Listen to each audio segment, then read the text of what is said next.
រហ័សណាស់បងប្អូនជាទីគោរពលោកអ្នកដែលគាត់តាមដានរឿងរ៉ាវដែលផ្ទុះកាលពីម្សិលមិញរឿងរបស់ប៉ូលីសដែលគាត់ដាក់គោលដៅបាញ់លបឿនឲ្យធ្វើការផាកពិន័យចំពោះរថយន្តដែលធ្វើដំណើរតាមដងផ្លូវហ្នឹងបើកលើសលបឿនគឺគាត់ផាកពិន័យហើយក៏កើតហេតុគាត់ចូលទៅស្ទាក់ឡាន Ford ពណ៌ខ្មៅគេមួយគ្រឿងស្ទាក់វឹបឡាន Ford ហ្នឹងគេប្រាំងវឹប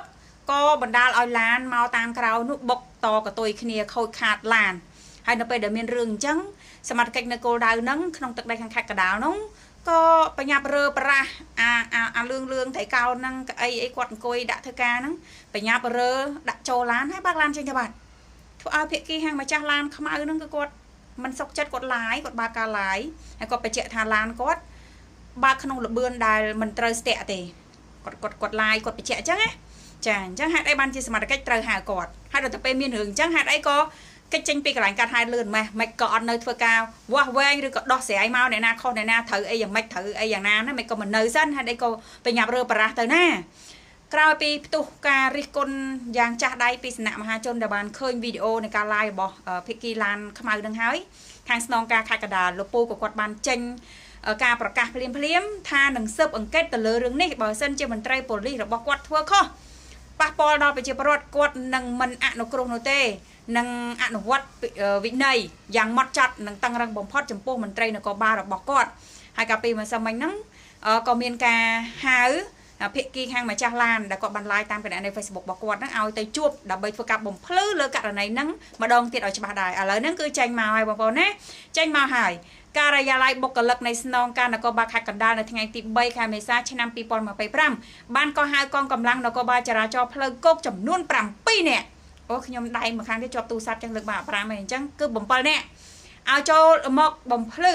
ពាក់ព័ន្ធទៅនឹងមន្ត្រីនគរបាលចរាចរណ៍ដាក់គោលដៅអនុវត្តរដ្ឋបន្ទឹងច្បាប់ចរាចរណ៍ផ្លូវគោកនៅព្រឹកថ្ងៃទី2ខែមេសាឆ្នាំ2025នៅចំណុចផ្លូវជាតិលេខ3ចន្លោះគីឡូម៉ែត្រលេខ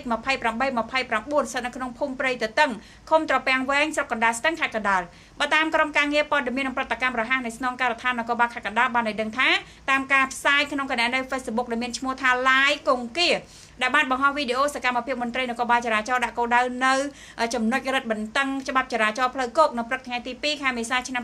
2025ចំណុចផ្លូវជាតិលេខ3ចន្លោះគីឡូម៉ែត្រលេខ28-29ស្ថិតនៅក្នុងភូមិព្រៃទទឹងឃុំត្រពាំងវែងស្រុកកណ្ដាលស្ទឹងខេត្តកណ្ដាលនៅវេលាម៉ោង14នាទីថ្ងៃដដែលនោះក្រុមការងារថ្នាក់ស្នងការដ្ឋាននគរបាលខេត្តបានធ្វើការស្រាវជ្រាវបឋមលុះនៅព្រឹកថ្ងៃទី3ខែមេសាឆ្នាំ2025ការិយាល័យបុគ្គលិកនៃស្នងការដ្ឋាននគរបាលខេត្តកណ្ដាលបានកោះហៅកងកម្លាំងនគរបាលចរាចរណ៍ផ្លូវគោកចំនួន7នាក់ឲ្យចូលខ្លួនមកបំភ្លឺពាក់ព័ន្ធទៅនឹងហេតុការណ៍ដែលបានកើតឡើងខាងលើក្រោយពីធ្វើការសាកសួរនិងឆ្លើយបំភ្លឺរួចមន្ត្រីនគរបាលចរាចរណ៍ដែលមានការពាក់ព័ន្ធក្នុងហេតុការណ៍ខាងលើ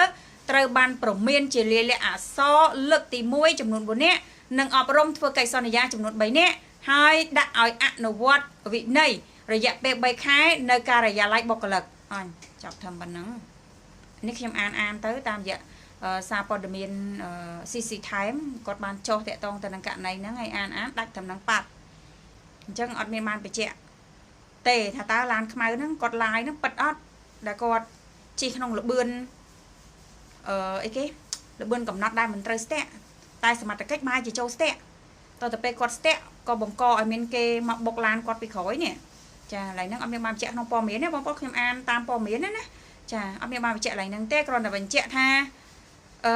អប់រំណាបងប្អូនណាអប់រំដោយបានបញ្ជាក់មិញហ្នឹង7នាក់អញ្ចឹង4នាក់គាត់ទៅសេជាលិលាអសរលើកទី1អញ្ចឹងទៅចាពមៀនហើយសល់3នាក់ទៀតអនុវត្តវិន័យរយៈពេល3ខែនៅការិយាល័យបុគ្គលិកហើយមិនដឹងអនុវត្តវិន័យហ្នឹងវិន័យយ៉ាងម៉េចអីយ៉ាងម៉េចអានេះគឺយើងអត់ដឹងអត់បានលម្អិតទេបងប្អូនចាបងចอยសូមបញ្ចប់ហើយបងប្អូននៅព័ត៌មានក្រោយៗជាបន្តណាកុំភ្លេច Subscribe Channel បងចอยដើម្បីទទួលបាននូវដំណឹងថ្មីៗសូមអរគុណ